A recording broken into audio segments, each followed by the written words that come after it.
اپنے دل میں یاد کرتا میں بھی اسے اپنے دل میں یاد کرتا ہوں. جب میرا بندہ کسی محفل میں میرا ذکر کرتا ہے میں اس سے کہیں بہتر محفل میں اس کا ذکر کرتا ہوں. اللہ کی محفل تو ملائے اعلیٰ کی ہے، ملائکہ مقربین کی ہے. بہرحال اللہ کو تم اپنے دل میں مستحضر رکھو، اللہ تعالیٰ تمہیں بھی یاد رکھے گا. دوبارہ فرمایا احفظ اللہ تجدہ امامک تجاہک، اللہ کو یاد رکھو تو اپنے سامنے موجود پاؤ گے. جب چاہو دعا کرو تو احفظ اللہ تجدہ امامک یا تجاہک، اپنے سامنے موجود پاؤ گے. اذا سألت فاسأل اللہ، اب آ گیا وہ مرکزی مضمون. دیکھو جب مانگو اللہ سے مانگو، غیر اللہ کے سامنے ہاتھ دراز کرو ہی مت. ایک حدیث میں آتا یعنی حرام نہیں ہے، دنیاوی قواعد اصول قوانین کے تحت کسی سے مدد چاہنا، کوئی سوال کرنا حرام نہیں ہے.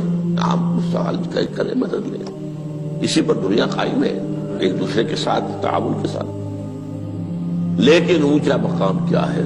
کسی سے سوال مت کرو سوائے اللہ. یہاں تک کہ جوتے باندھنے کا تسمہ تمہیں درکار ہے تو بھی کسی سے مت مانگو، اللہ سے مانگو. کیا پتہ اللہ کس کے دل میں ڈال دے اور وہ آ کے تمہیں تسمہ پیش کر دے. ہوتا ہے ایسا، مسافات ہوتا ہے. جو اللہ کے ساتھ لو لگا کر رکھنے والے ہیں ان کے تو ایسے واقعات ہوتے ہیں کہ دل میں ایک بات آئی اور اس کے بعد وہی بات جو ہے وہ کوئی شخص آ گیا اس نے وہ بات پوری کر دی. کیونکہ لوگوں کے دل جو ہے وہ تو اللہ کے دو انگلیوں کے مابین چاہتا پھر دیتا. کیا پتہ اللہ کسی فرشتے کو انسانی شکل میں بھیج دے. آتا ہے فرشتہ، آتا ہے انسانی شکل میں آتا ہے، آپ کی تکلیف کو رفع کر دے، آپ کی ضرورت کو پورا کر دے. اسی سے مانگو، کسی اور سے مانگو. یہ ہے توحید کا لب لباب. یوں سمجھیے اسلام کی جڑ کیا ہے؟ ایمان. اسلام کا جو خارجی نظام عمل ہے، انفرادی اعمال ہو اجتماعی ہو، ان سب کی روح رواں کیا ہے؟ ایمان. ٹھیک، ایک بات ہو گئی. ایمان کا خلاصہ لب لباب کیا ہے؟ ایمان باللہ. جیسے ایمان بالآخرہ بھی ہے، ایمان بالملائکہ ہے، ایمان بالانبیاء ہے، ایمان بالرسل ہے، ایمان بالکتب ہے، ایمان بالقلب ہے. لیکن اصل ایمان، اسی لیے ایمان مجمل میں آپ کو معلوم ہے کسی اور چیز کا ذکر نہیں. آمنت باللہ کما ہوا باسمائہ وصفاتہ وقبلت جمیع احکامہ اقرار باللسان وتصدیق بالقلب. یہ ایمان مجمل ہے. اجمالی طور پر ایمان اس کا نام ہے. ہاں مفصل تفصیلی طور پر آمنت باللہ وملائکتہ وکتبہ ورسلہ والیوم الآخر والقدر خیرہ وشرہ من اللہ تعالی. تو اسلام کی جڑ ایمان، اور اسلام کا سارا جو نظام عمل ہے، چاہے انفرادی اعمال ہو چاہے اجتماعی، ان سب کی روح رواں ایمان. اور ایمان کا خلاصہ ایمان باللہ. اور ایمان باللہ کا اصل حاصل وہ ہے جو اس حدیث میں آ رہا. اس کے دو تقاضے، عبادت صرف اسی کی، استعانت صرف اسی سے. اس لیے میں نے سورہ فاتحہ کا تذکرہ شروع میں کیا. یہ عبادت کا جوہر ہے، عبادت کا جو ہے یہ ایمان کا حاصل. عبادت صرف اس کی ہے اور استعانت صرف اس سے. استعانت ہی میں سوال بھی آ گیا، یہ بھی مدد ہے. آپ کسی سے کچھ مدد مالی چاہ رہے ہیں یا کوئی اور مدد چاہتے ہیں، کسی کام میں مدد چاہتے ہیں، جیسے میں نے کہا تھا کہ سفارش کرانا چاہتے ہیں، بھی مدد ہے. وَإِذَا اسْتَعَنْتَ فَاسْتَعِنْ بِاللَّهِ. اور جب مدد مانگو صرف اللہ سے مانگو. اور وہ سارے الفاظ یاد کر لیے: استدعاء، استعانت، استغاثہ. یہ جو غوث اعظم سے استغاثہ کیا جاتا ہے یہ تو شرک ہے. استغاثہ اللہ سے، دعائی اللہ کی. اس اعتبار سے استمداد، استعانت، استدعاء، استغاثہ، یہ سب اللہ سے، صرف اللہ سے. عبادت صرف اللہ، ایاک نعبد، اور استعانت صرف اللہ سے. مانگو صرف اللہ سے، جب مدد طلب کرو صرف اللہ سے، اور جان لو اگر تمام لوگ جمع ہو کر تمہیں کوئی فائدہ پہنچاؤں گے نہیں پہنچا سکتے، الا بشیء قد کتب اللہ لک وان اجتمعوا علی ان یضروک بشیء لم یضروک الا بشیء قد کتب اللہ علیک، اگر سب مل کر چاہے تمہیں کوئی نقصان پہنچا دے نہیں پہنچا سکتے مگر وہی کچھ جو اللہ نے تمہارے لیے لکھ دیا۔ اب بتائیے خوف کی جڑ کٹ جائے گی کہ نہیں؟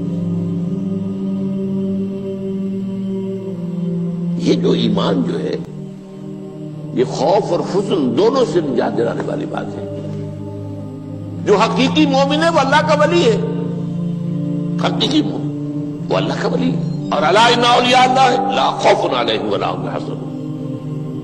یہ اولیاء اللہ کو علیحدہ مخلوق نہیں ہے، کوئی ان کے سر پہ سینگ نہیں ہوتے، انسان ہی ہوتے ہیں، لیکن حقیقی معنی میں مومن ان اعتبارات سے جو آج ہم پڑھ رہے ہیں، ایمان اس درجے کا پہنچ گیا تو اللہ کا ولی ہے۔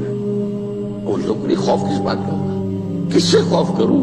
اس کے ہاتھ میں کچھ ہے ہی نہیں، اور اگر کچھ اللہ نے میرے لیے لکھ دیا وہ آ کر رہے گا، چاہے میں لاکھ گڑ گڑاؤں اور اس کے سامنے کہ مجھے چھوڑ دے، اگر اللہ نے لکھا وہ آیا وہ تو آئے گا، تو کاہے کو اس کے سامنے گڑ گڑانا، کاہے کو جمبسائی کرنا اس کے سامنے؟ اور کسی کے ہاتھ میں کچھ ہے ہی نہیں، میرا خیر ہے ہی نہیں، کاہے کو خوشامد کرو اس کی؟ اور سنیے، رفعت الاقلام،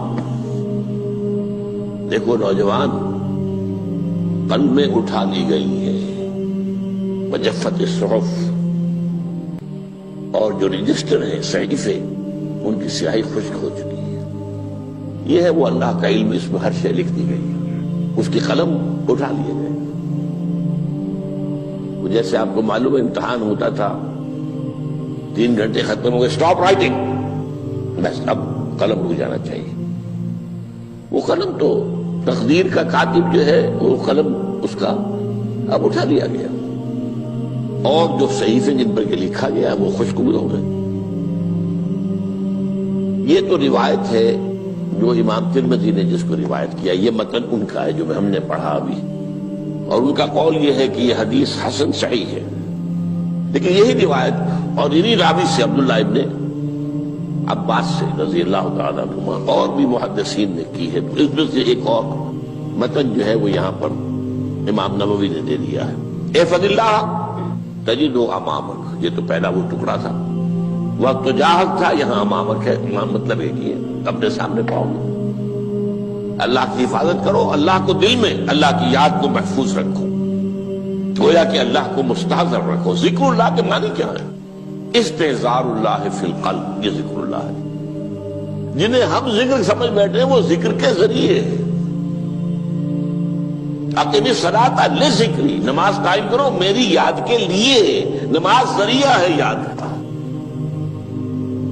یہ علیحدہ بات ہے کہ آپ نے 17 رکعتیں بھی پڑھ لی ہو عشاء کی اور یاد آپ کو آئی ہی نہیں کوئی، آپ تو ایک میکینیکل انداز میں جو ہے وہ اٹھک بیٹھک کر رہے ہیں اور آپ کی زبان سے کچھ بھی نکل رہا ہے، تو اس کا آپ کے شعور سے، دل کی گہرائی سے کوئی رابطہ ہے ہی نہیں، وہ ذکر تو نہیں ہوا۔ ہاں نماز فرض تھی وہ ادا ہو گئی، آپ کی فرض ادا ہو گئی۔ تو جنہیں ہم نے ذکر سمجھا وہ ذرائع ذکر ہے، اللہ اللہ سبحان اللہ زبان سے، یہ تاکہ اس کے نتیجے میں وہ ذکر حاصل ہو جائے۔ استحضار اللہ فی القلب، ذکر کے معنی ہے استحضار اللہ فی القلب۔ تعرف الی اللہ فی الرخاء، اور دیکھو کشادگی کے وقت میں تم اللہ کو یاد رکھو، اللہ کی طرف رجوع کیے رہو، بھول نہ جاؤ۔ وہ نہ ہو جو کبھی کہا تھا، بہادر شاہ ظفر کے اشعار میں سے بہت زور کا شعر ہے، ظفر آدمی اس کو نہ جانیے چاہے کتنا ہی ہو فام و زکا، جسے عیش میں یاد خدا نہ رہی، جسے تیش میں خوف خدا نہ رہا۔ وہ ہے کشادگی کی حالت میں، جبکہ تمہارے لیے کشادگی ہے، اللہ کی طرف رجوع کیے رکھو۔ یعرف کا فی الشدہ، تو اللہ اپنی توجہ تم پر رکھے گا شدت کے وقت میں، جب تمہیں کوئی تکلیف ہے اس تکلیف کو تم پر آسان کر دے گا۔ تکلیف تو آنی ہے، جو لکھی ہوئی ہے وہ تو آئے گی، لیکن یہ کہ اللہ تعالیٰ اس کی شدت کو، ایک ہی چیز ہے جس کو ایک انسان بہت شدت کے ساتھ محسوس کر رہا ہے، دوسرا آدمی اتنا نہیں محسوس کر رہا ہے، احساس کا معاملہ ہوگا نا۔ وہ تو اصل میں اگر انسان کی نرز کٹی ہوئی ہے تو احساس ہوگا ہی نہیں، سرے سے نہیں ہوگا۔ تو اس اعتبار سے اللہ تعالیٰ تمہارے لیے اس شدت کی کمی کر دے گا۔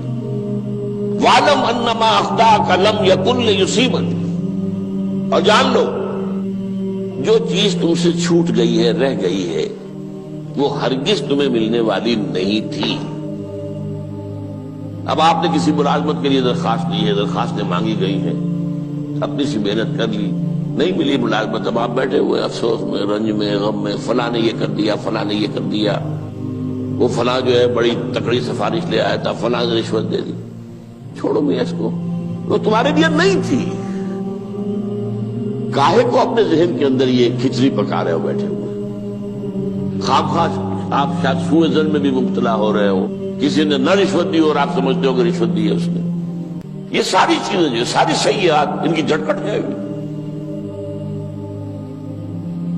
وَاعْلَمْ أَنَّمَا أَخْطَأَكَ لَمْ يَكُنْ لِيُصِيبَكَ وَمَا أَصَابَكَ، اور جو چیز تم پر آ گئی، لَمْ يَكُنْ لِيُخْطِئَكَ، ہو ہی نہیں سکتا تھا کہ وہ تم پر نہ آ۔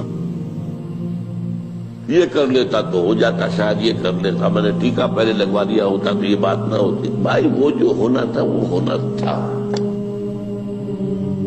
اب یہ وہ چیز ہے جس سے انسان میں کیفیت پیدا ہوتی، تسلیم و رضا۔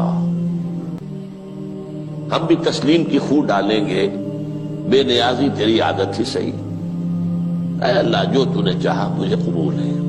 اسی لیے میں نے آپ کو آیتیں سنائی سورۃ تغابن کی، ما اصاب من مصیبت الا باذن اللہ، کوئی مصیبت نہیں آتی مگر اللہ کے اذن سے۔ وَمَن یؤمن باللہ یہد قلبہ، جو اللہ پر ایمان رکھتا ہو اللہ اس کے دل کو ہدایت دے دیتا ہے۔ ہدایت کس بات کی؟ تسلیم و رضا۔ سر دوستاں سلامت کہ تو خنجر آزمائی، نہ شبد نصیب دشمن کے شبد ہلاکت دے گا۔ اے اللہ تیری طرف سے ہے، مجھے قبول ہے، اور بظاہر مجھے تکلیف ہو رہی ہے لیکن یقیناً اس میں میرا کوئی خیر ہے۔ بیدک الخیر، تیرے ہاتھ میں تو خیر ہی خیر ہے، جو بھی تیری طرف سے آئے۔ سر تسلیم خم ہے جو مزاج یاد میں آئے۔ اور یہ مضمون جو ہے زیادہ بڑے پیمانے پر سورہ حدید میں آیا ہے۔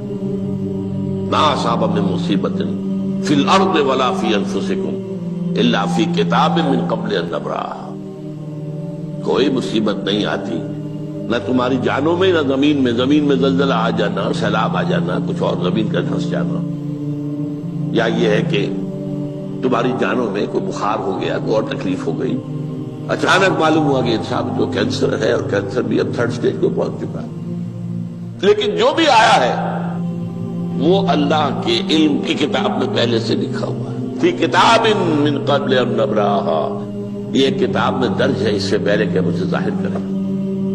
اس کا نتیجہ کیا نکلنا چاہیے؟ لیکن لا تأسوا علی ما فاتکم ولا تفرحوا بما آتاکم،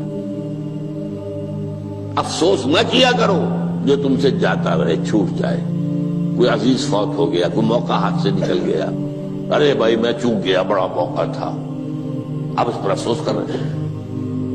نہیں، جو چیز لیکن لا تأسوا علی ما فاتک ولا تفرحوا بما آتاک، جو اللہ تمہیں دے دے اس پر اتراؤ مت۔ وما اصابک لم یکن لیخطئک واعلم ان النصر مع الصبر، اور جان لو اللہ کی مدد صبر کے ساتھ آتی ہے، جو آئے اس کی طرف سے جھیلو، زبان پر کلمہ شکوہ اور شکایت نہ آئے، اللہ سے شکایت نہ آئے، تسلیم و رضا، جو تیری رضا ہے۔ تیری صحت ہمیں منظور ہے لیکن اس کو، مولانا محمد علی جوہر ایک مرتبہ جیل میں گئے، ایک بیٹی بیمار ہوئی، فوت ہو گئی، اس کے بعد دوسری مرتبہ پھر جیل میں گئے، دوسری بیٹی کو وہی بیماری ہوئی، جیل میں اطلاع ملی کہ بیٹی کو یہ بیماری ہو گئی ہے۔ تو خط لکھا ہے اشعار کی شکل میں، کا آخری شعر یہ ہے: تیری صحت ہمیں منظور ہے لیکن اس کو نہیں منظور تو پھر ہم کو بھی منظور۔